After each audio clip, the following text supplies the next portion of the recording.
With the number of citizens living in cities expected to grow by 2.5 billion by 2050, urban sprawl and its associated environmental impacts are set to become worse.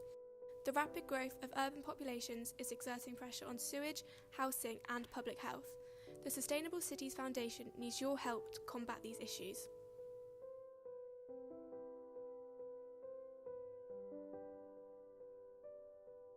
The growth of slums in the last 15 years has been unprecedented, with 883 million people living in these makeshift communities.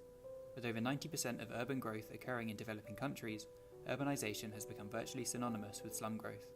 High population densities and overcrowding cause slums to be characterised by extreme poverty, lack of services, and an informal economy. In slums, human excrement is not properly managed, with waste disposed of in illegal refuse dumps or discharged into open space. These are hotspots for pathogens and viruses, and cholera infects up to 4 million people annually. 78% of all employment in sub-Saharan African slums is in the informal economy, and this contributes to a vicious cycle of poverty, as there is little or no job security, health insurance, and the difficulty to make savings. Slums and cities are one of the most dangerous environments to live in, especially for women. 68% of women in slums have experienced physical or sexual violence. Poor housing is also an issue closer to home, with 1/3 of homes rented from private landlords in the UK failing to meet the National Decent Homes Standard.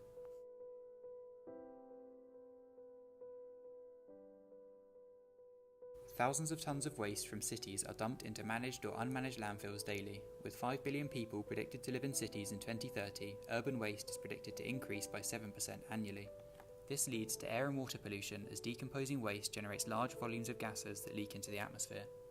However, waste management is a huge problem in cities as waste collection is highly inefficient, with the system being expensive, time-consuming and harmful to the environment. Food waste is a considerable environmental problem, with 40% of food being sent to waste. Your money would be used to support projects like Food Cowboy, an app which helps give excess food from restaurants and houses to food banks and projects which exchange plastic waste for services such as public transport and movie tickets, which is currently being trialled in Beijing and Sydney. Nevertheless, developing waste management solutions can be expensive, often not affordable for developing countries. With developing countries expected to host 90% of urban expansion in the next decade, your money would be used to implement these safe and efficient waste management systems.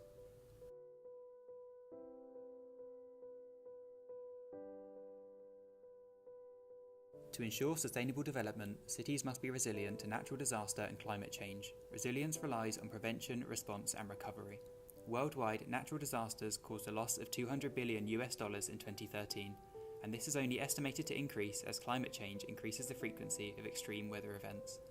They disproportionately affect less developed countries, which tend to be more vulnerable to damage due to poorer responses, facilities and infrastructure.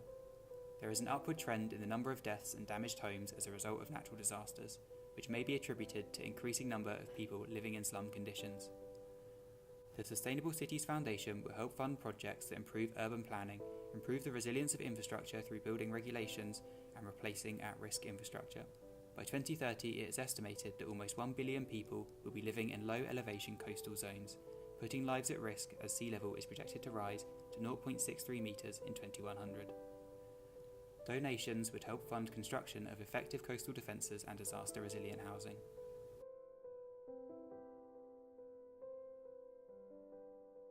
We're already seeing the effects of mass urbanisation in cities like Beijing, where air pollution levels regularly exceed safe limits. There is no simple fix for this, but the UN SDG11 pushes for safe, affordable, accessible and sustainable transport systems for all.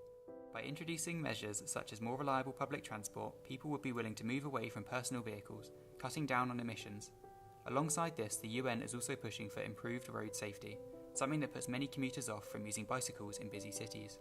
This would hopefully lead to more walkable cities like Barcelona. However, the main focus is on making public transport systems more widespread and ensuring access for people in vulnerable situations, women, children, persons with disabilities and older persons. If the target isn't reached, the cities of this planet will become air pollution hotspots, where people are exposed to dangerous levels of airborne particulate matter. By donating to the Sustainable Cities Foundation, you can help change the cities of the future for the better. Text now to contribute to real change and invest in your future.